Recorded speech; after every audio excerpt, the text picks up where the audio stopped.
नमस्कार, आप देख रहे हैं स्पेशल रिपोर्ट। आपके साथ मैं हूं अंजना ओम कश्यप। उत्तर प्रदेश से लेकर कई राज्यों में आज सियासी हलचल जबरदस्त रही। उत्तर प्रदेश के पूर्व मुख्यमंत्री अखिलेश यादव का एक्सक्लूसिव इंटरव्यू हम आपको दिखाएंगे। आज तक से बातचीत में अखिलेश यादव ने अयोध्या में जमीन विवाद से लेकर 2022 चुनाव पर बेबाक जवाब दिए। आखिर अखिलेश यादव का प्लान 2022 क्या है, अखिलेश के दिमाग में क्या चल रहा है? आज तक से बातचीत में उन्होंने सारे सवालों के जवाब दे दिए। उत्तर प्रदेश के राजनीतिक समीकरण और यहाँ की राजनीतिक जो चीजें हैं, हालात हैं, उनके ऊपर बात करने के लिए खुद अखिलेश यादव जी हमारे साथ मौजूद हैं। अखिलेश जी, आज तक में आपका स्वागत है। मैं धन्यवाद देता हूं आपका। अखिलेश जी, सबसे पहला सवाल ये है कि आप पंचायत चुनाव को लेकर काफी उत्साहित हैं, लेकिन असली चुनाव तो अभी आना बाकी है, उसके लिए क्या तैयारी आपकी? मैं सबसे पहले पंचायत के चुनाव के लिए उत्तर प्रदेश की जनता को धन्यवाद देना चाहता हूं, जहां पर बड़े पैमाने पर बेईमानी की कोशिश की गई। जो एडमिनिस्ट्रेशन है उसके माध्यम से दबाव बनाने का काम किया।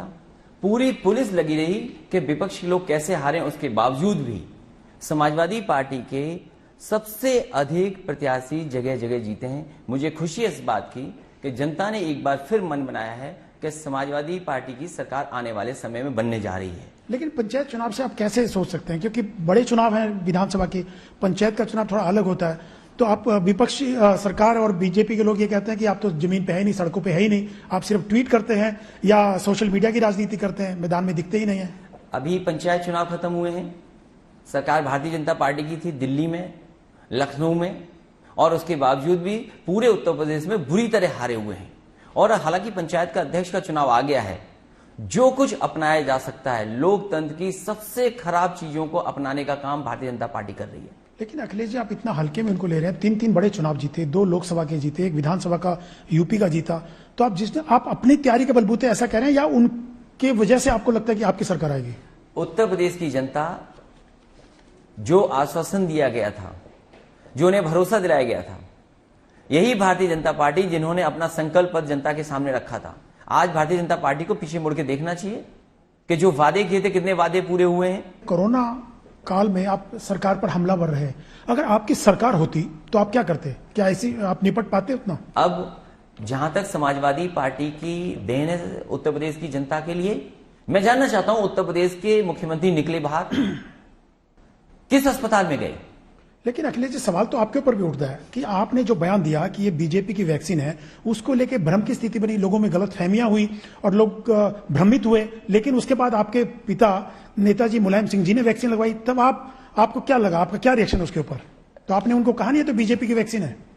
जिस समय ये कहा गया था उस समय कई परीक्षण वैक्सीन के नहीं हुए थे, और केवल मैंने सवाल नहीं खड़ा किया था, बहुत सारे जो एक्सपर्ट हैं उन्होंने खड़ा किया था।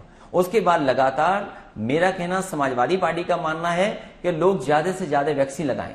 सरकार आखिरकार फ्री क्यों नहीं उपलब्ध करा पा रही थी, और फिर पर्याप्त वैक्सीन क्यों नहीं है सरकार के पास?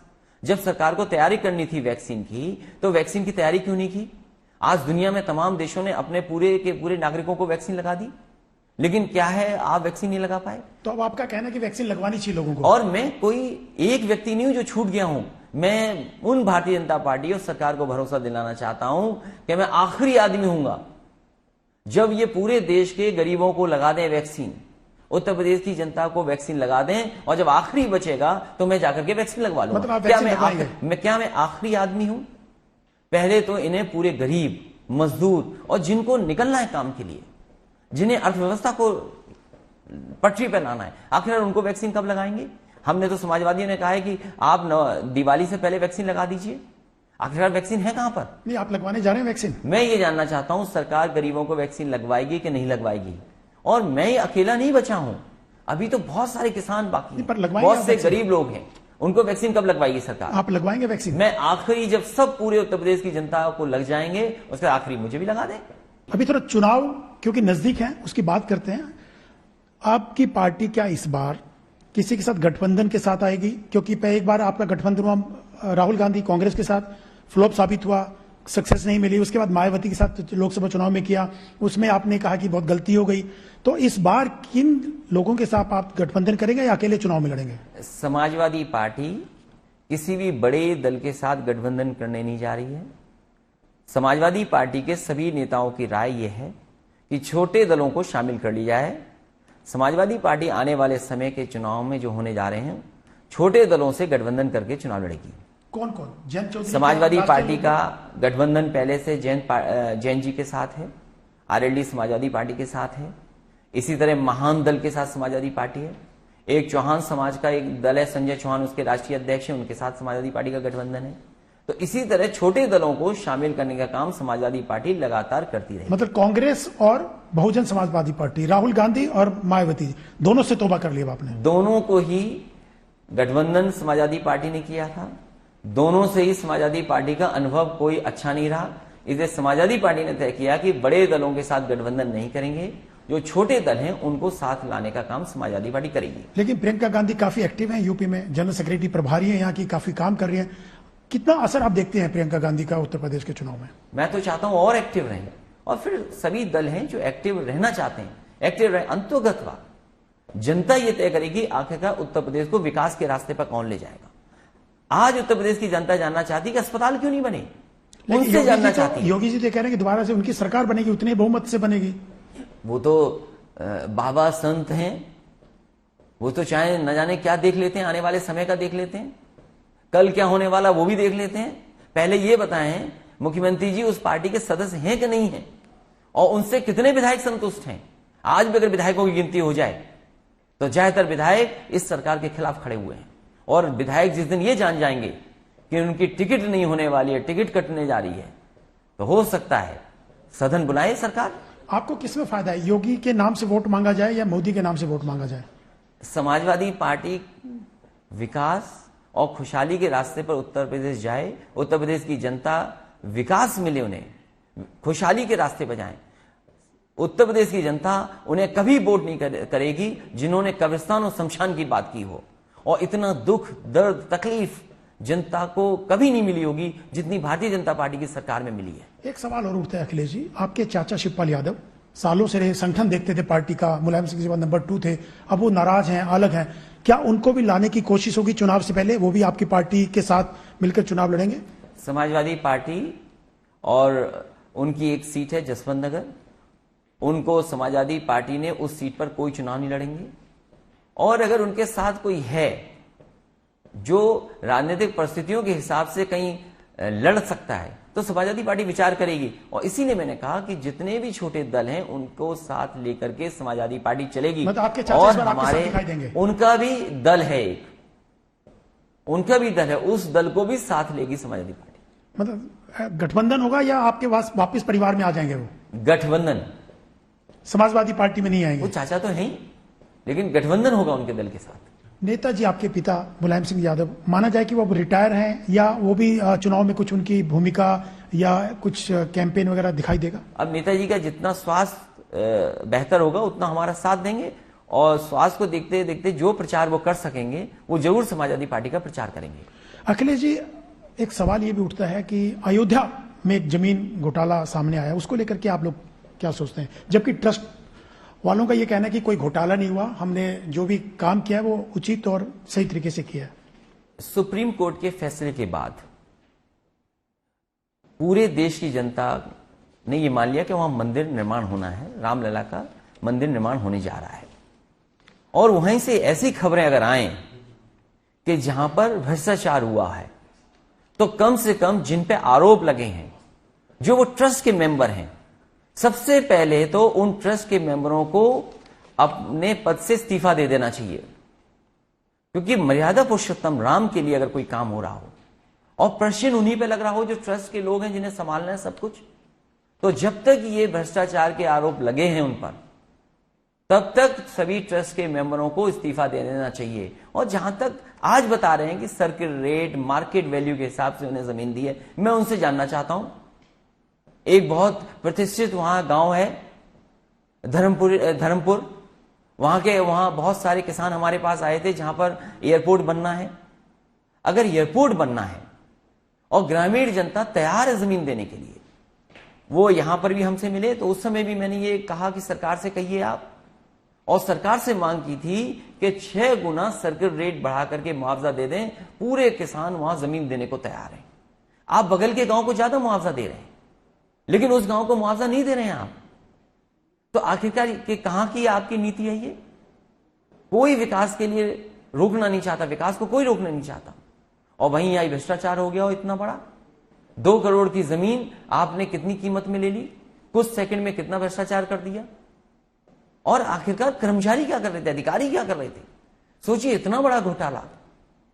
ये केवल प्रश्न आज केवल हम लोग नहीं लगा रहे हैं, जनता के मन में भी ये प्रश्न लगा है कि आखिरकार ये हो क्या रहा था। राम जन्मभूमि के लिए जो जमीन मंदिर के लिए, वहां भ्रष्टाचार हो सकता है, तो कहां भ्रष्टाचार बचा होगा? लेकिन अखिलेश जी, योगी के 5 साल के कार्यकाल में आपको कोई तो अच्छा काम नजर आता होगा, कोई तो आपको तारीफ करने लायक लगता होगा, या सिर्फ विपक्षी नाते आलोचना ही है?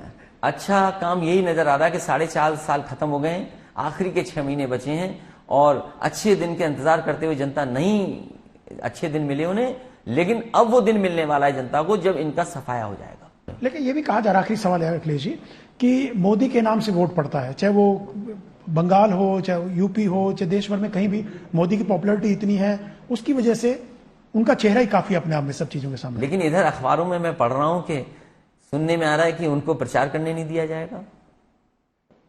किनको? प्रधानमंत्री जी को कहा है कि उनके नाम से चुनाव नहीं लड़े जाएंगे, अखबारों में पढ़ने को मौका मिल रहा है। तो किसके नाम से लड़ा जाएगा? लेकिन जहां तक उत्तर प्रदेश का चुनाव है, उत्तर प्रदेश ने हमारे बाबा मुख्यमंत्री जी को देखा है, और बाबा मुख्यमंत्री जी ने केवल समय काटा है। उत्तर प्रदेश में 4.5 साल केवल समय काटा है। आखिरकार कौन सा बड़ा काम किया है? जो समाजवादी सरकार ने पूर्वांचल एक्सप्रेसवे दिया था, समाजवादी पूर्वांचल एक्सप्रेसवे, 4.5 साल हो गए, वो बताइए आप, अभी तक नहीं बन पाया। अगर आज बन गया होता तो गाजीपुर, बलिया, आपका आजमगढ़, आपका सुल्तानपुर, अमेठी, बाराबंकी, ये जिले जुड़ गए होते सड़क से, कम से कुछ विकास दिखाई देता। मैं इनसे जानना चाहता हूं कि आखिरकार उत्तर प्रदेश में बिजली उत्पादन पे कितनी बिजली बनाई है इन्होंने, और केंद्र सरकार हो जाने के बाद कितनी बिजली बन गई सरकार ने बनाई है? बिजली बनाई तो है नहीं 1 मेगावाट भी, लेकिन महंगी कर दी बिजली। इन्होंने इन्वेस्टमेंट मीट की, 1 नहीं 2 इन्वेस्टमेंट मीट की। प्रधानमंत्री जी को बुलाया, राष्ट्रपति जी को बुलाया, देश के बड़े बड़े उद्योगपति आए। आज ये जानना चाहते हैं कि दिल्ली ने सपना दिखाया $5 ट्रिलियन इकोनॉमी का, और उत्तर प्रदेश ने $1 ट्रिलियन इकोनॉमी का सपना दिखाया, और वर्स्ट परफॉर्मिंग स्टेज में उत्तर प्रदेश पहुंच गया हो, वर्स्ट परफॉर्मिंग स्टेट हो हमारा। इससे बड़ा दुख क्या और क्या हो सकता है? हमारे तमाम लोगों की जो जान गई, उन्हें ऐसे ही दफना दिया गया। क्या गंगा के किनारे लोगों ने तस्वीरें नहीं देखी? और इतनी बदनामी कभी सरकार की नहीं हुई होगी जितनी बदनामी सरकार की भारतीय जनता पार्टी ने कराई, और दुनिया में बदनामी हुई। धन्यवाद अखिलेश जी हमसे बात करने के लिए। ये थे उत्तर प्रदेश के पूर्व मुख्यमंत्री अखिलेश यादव। बाकी खबरों के लिए देखते रहिए आज तक। तो अखिलेश यादव के इस एक्सक्लूसिव इंटरव्यू में आपने उनके मन की बात जान ली। उन्होंने ये कहा है कि वो बड़ी पार्टियों से गठबंधन नहीं करेंगे, यानी कांग्रेस, बीएसपी आउट, छोटी पार्टियों से गठबंधन की वो बात कर रहे हैं। और दिलचस्प तो ये है कि अपने चचा शिवपाल यादव से गठबंधन की बात वो कर रहे हैं, लेकिन उनके तमाम आरोपों पर जिस तरह से उन्होंने घेरा योगी आदित्यनाथ, उन सबका जवाब दिया है उप मुख्यमंत्री केशव प्रसाद मौर्य ने। सुनिए। हमारे साथ मौजूद हैं उत्तर प्रदेश के उप मुख्यमंत्री केशव प्रसाद मौर्य जी, जिनसे अयोध्या में जो जमीन घोटाला है उस पर भी बात करेंगे, और अखिलेश यादव ने जो गठबंधन की राजनीति को लेकर खुलासे किए, किनसे गठबंधन करेंगे, और पार्टी जो बीजेपी है उनकी चुनावी रणनीति पे बात करेंगे। हमारे साथ मौजूद है खुद केशव प्रसाद। केशव जी, सबसे पहला सवाल है कि अखिलेश यादव ने यह कहा है कि जमीन घोटाला हुआ है अयोध्या में, मुख्यमंत्री को उसका जवाब देना चाहिए कि 2 करोड़ की जमीन इतने महंगे में कैसे बिकी। पहले श्री अखिलेश यादव जी और उनकी पार्टी इस बात का जवाब दे कि अयोध्या में निहत्थे राम भक्तों पर गोली क्यों चलाई, अयोध्या में राम भक्तों के खून से होली क्यों खेली, और उनको यह सवाल करने का नैतिक अधिकार नहीं है। और घोटाला शब्द, मैं आपसे भी अपेक्षा करूंगा कि किसी भी चैनल के माध्यम से घोटाला शब्द का प्रयोग करना यह अनुचित है।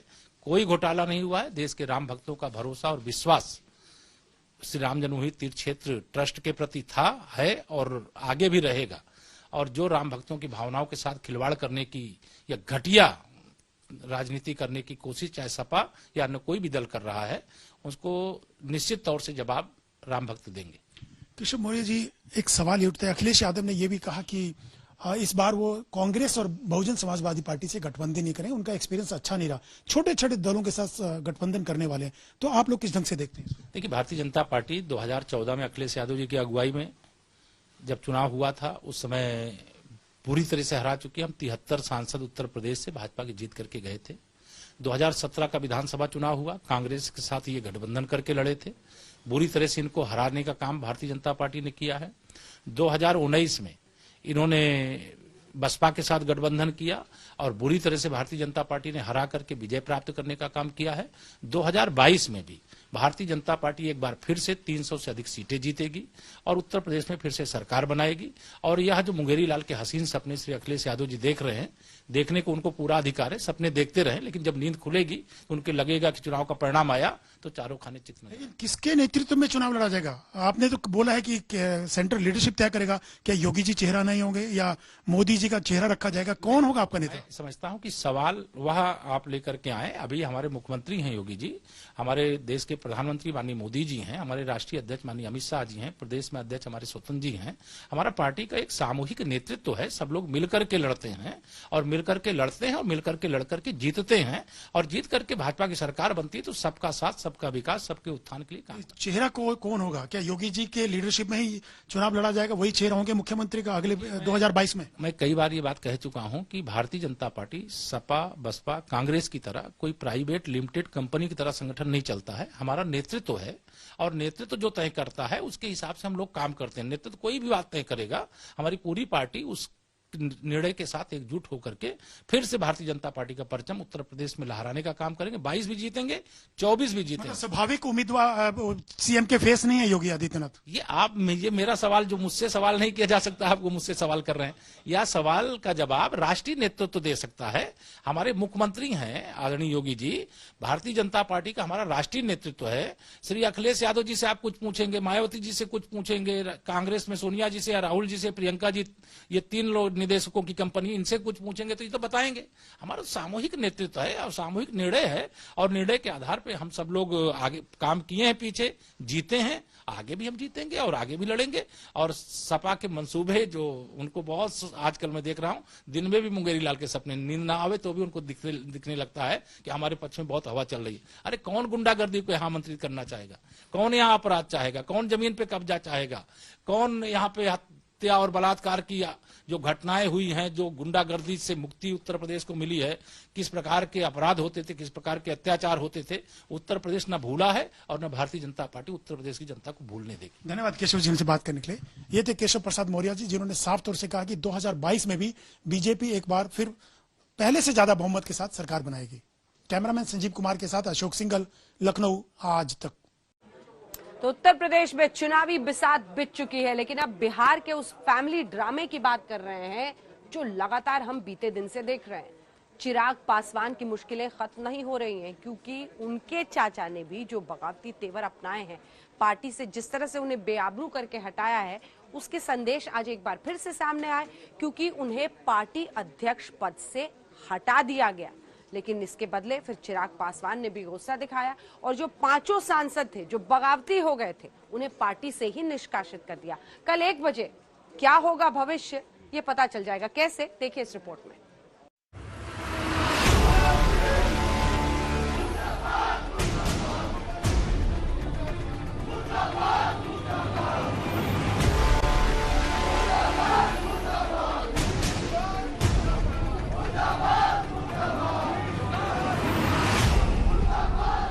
एलजेपी के फैमिली ड्रामे में आज काली कांड जुड़ गया।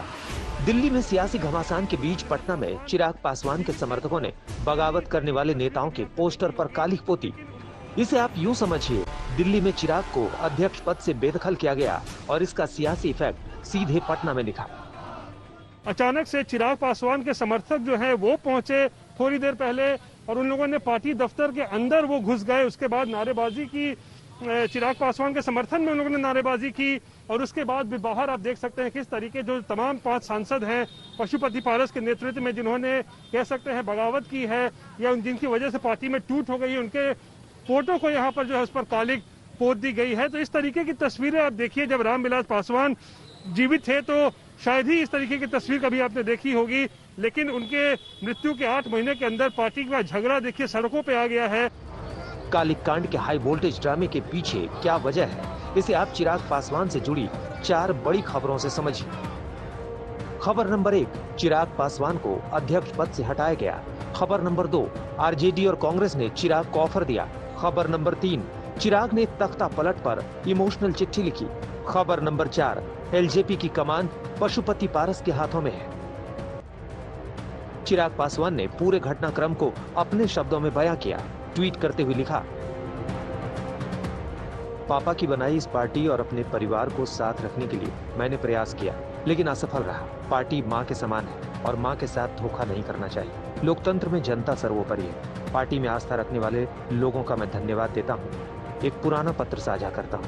बहुत दिल में हम लोगों को पीड़ा हुई है और जिस तरह से इन्होंने धोखा दिया है हमारे माननीय चिराग पासवान जी को न कार्यकर्ता किसी देश में और न बिहार में माफ करने वाले हैं। पारिवारिक लड़ाई में रामविलास पासवान की पार्टी टूट गई। दिवंगत रामविलास पासवान के जाने के बाद एलजेपी ने सबसे बड़ा नेता खोया था, लेकिन अब पार्टी बिखर गई। तख्ता पलट पर चिराग ने राष्ट्रीय कार्यकारिणी की बैठक बुलाई और 5 बागी सांसदों को निष्कासित कर दिया।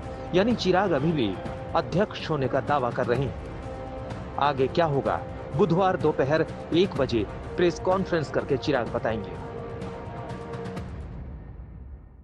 पिता रामविलास पासवान की राजनीतिक विरासत संभाल रहे चिराग पासवान के राजनीतिक सफर को देखें तो पिछले 7 सालों में उन्हें कुछ बहुत ज्यादा संघर्ष नहीं करना पड़ा है, लेकिन अब जो नए हालात उनके सामने पैदा हुए हैं उसकी वजह से वो लोक जनशक्ति पार्टी में पूरी तरीके से अलग थलग पड़ गए हैं और उनका राजनीतिक भविष्य अब क्या होगा ये खुद एक बड़ा सवाल बन चुका है।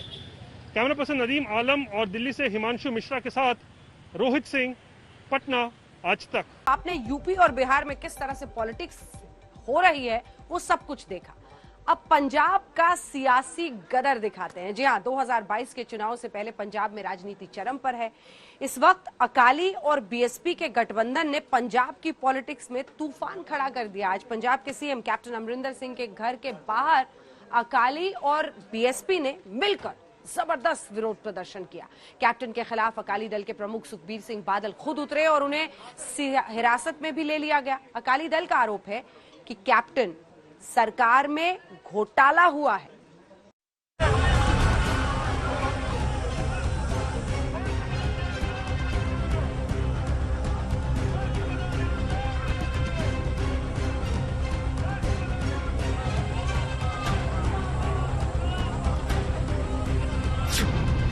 पंजाब में मचा भयंकर सियासी गदर।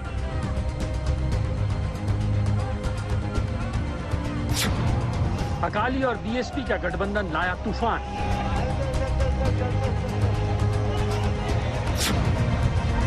अमरिंदर सिंह के खिलाफ अकाली दल का हल्ला बोल।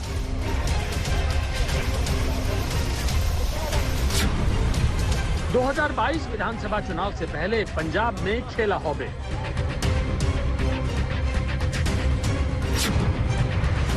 कैप्टन अमरिंदर सिंह पर घोटाले के सनसनीखेज आरोप।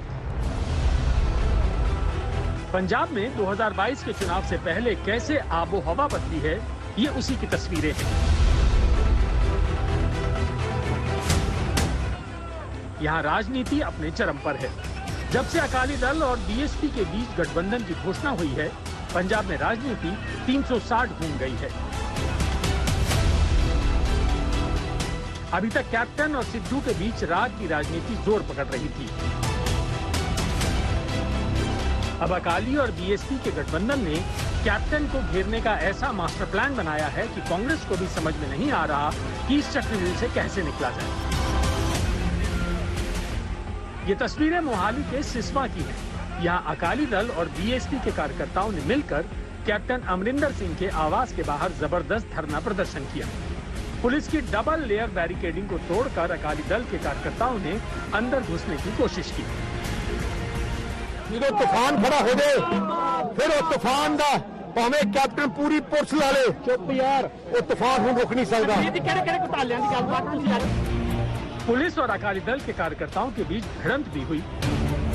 अकाली दल के इस आक्रोश को रोकने के लिए पुलिस को वाटर कैनन का इस्तेमाल करना पड़ा।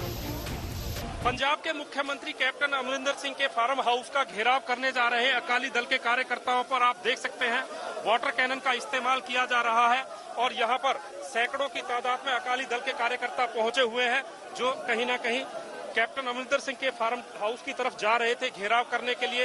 उनको यहाँ पर रोका गया है।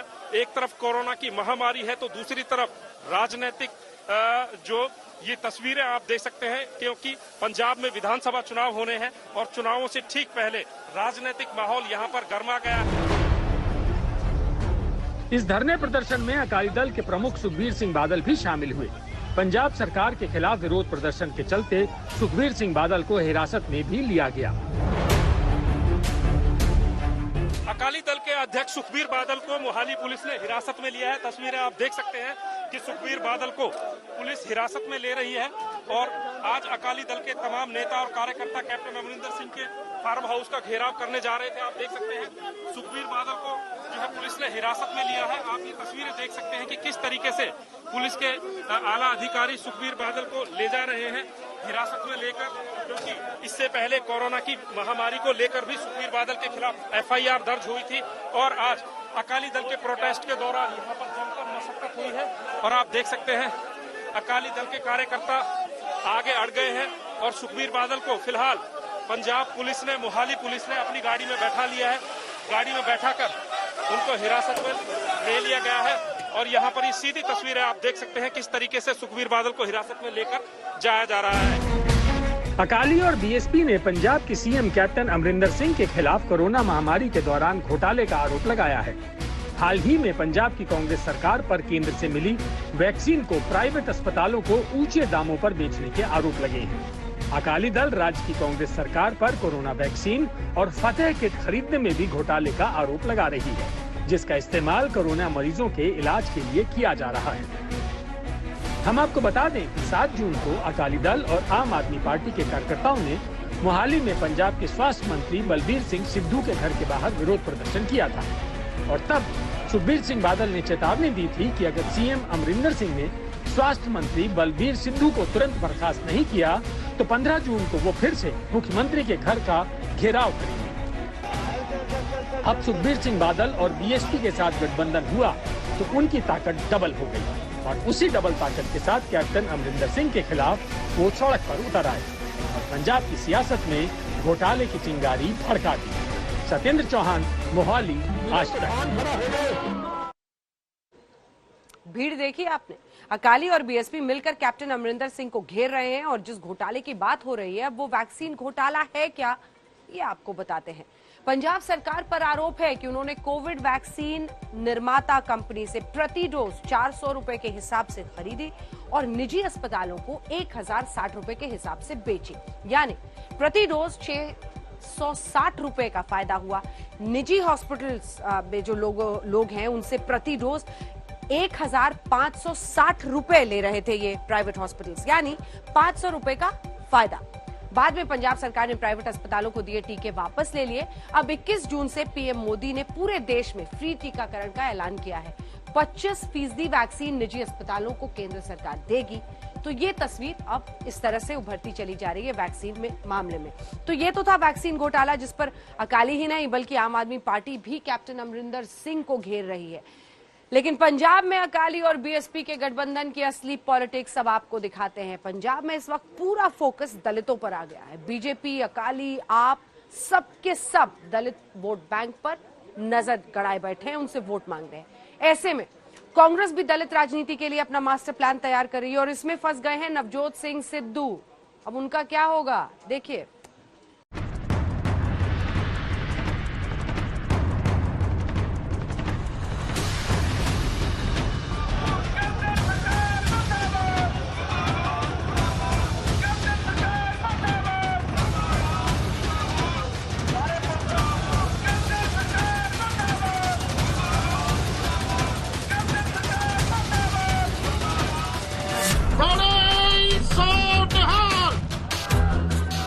पंजाब की राजनीति में कैसे खेला हो रहा है इसको समझिए। पहले अकाली दल और BSP के बीच गठबंधन होता है। मिश्रा जी का सम्मान हो रहा, जकारे के नाल स्वागत करो। उसके बाद अकाली और बीएसपी घोटाले के आरोप में कैप्टन अमरिंदर सिंह के खिलाफ विरोध प्रदर्शन करते हैं।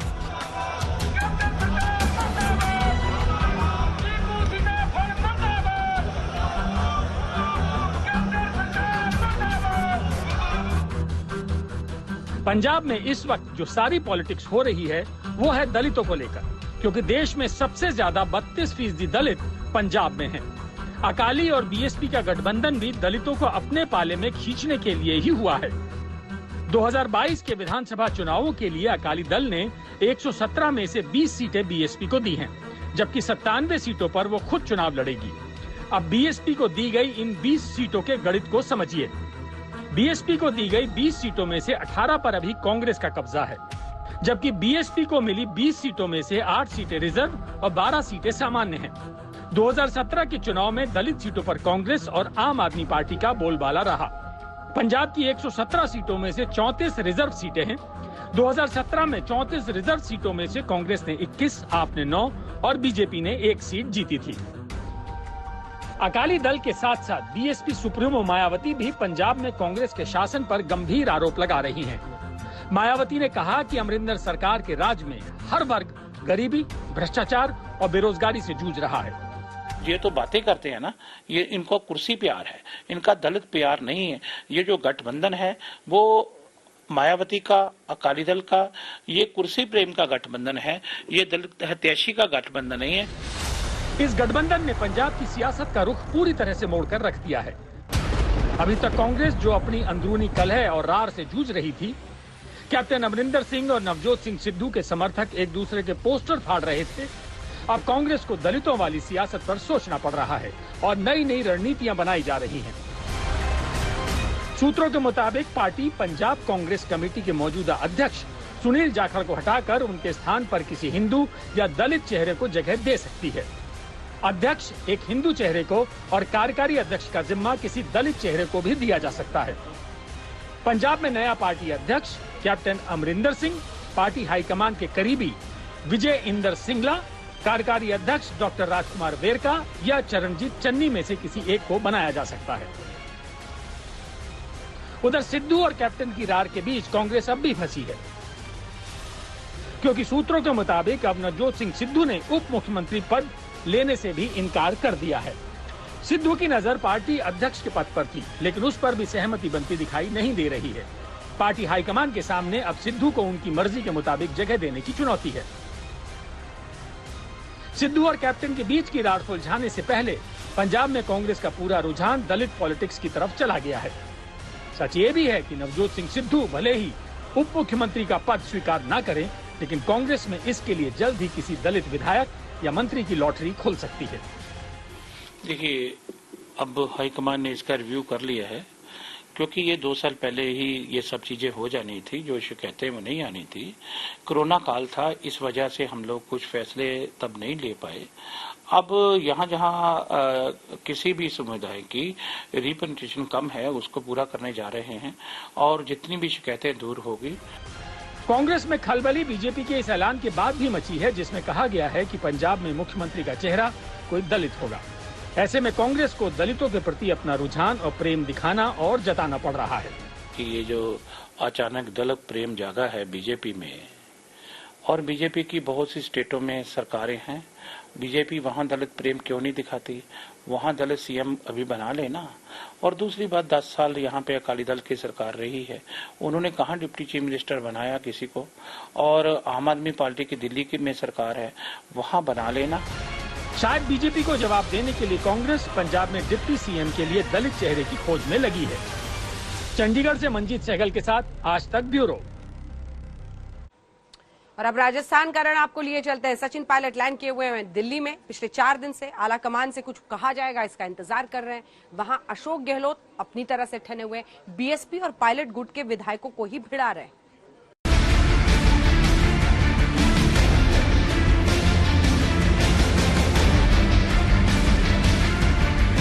राजस्थान में कौन सा पॉलिटिकल गेम चल रहा है, ये हर कोई जानना और समझना चाहता है। जयपुर से लेकर दिल्ली तक हलचल मची हुई है। राजस्थान की पॉलिटिक्स में अब एक साथ 3 खेल हो रहे हैं। पहला, सचिन पायलट और गहलोत के बीच तकरार कम नहीं हो रही है और न ही सचिन पायलट की अभी तक प्रियंका गांधी से मुलाकात हुई है। ऐसे में सचिन पायलट पर अभी तक सस्पेंस बना हुआ है।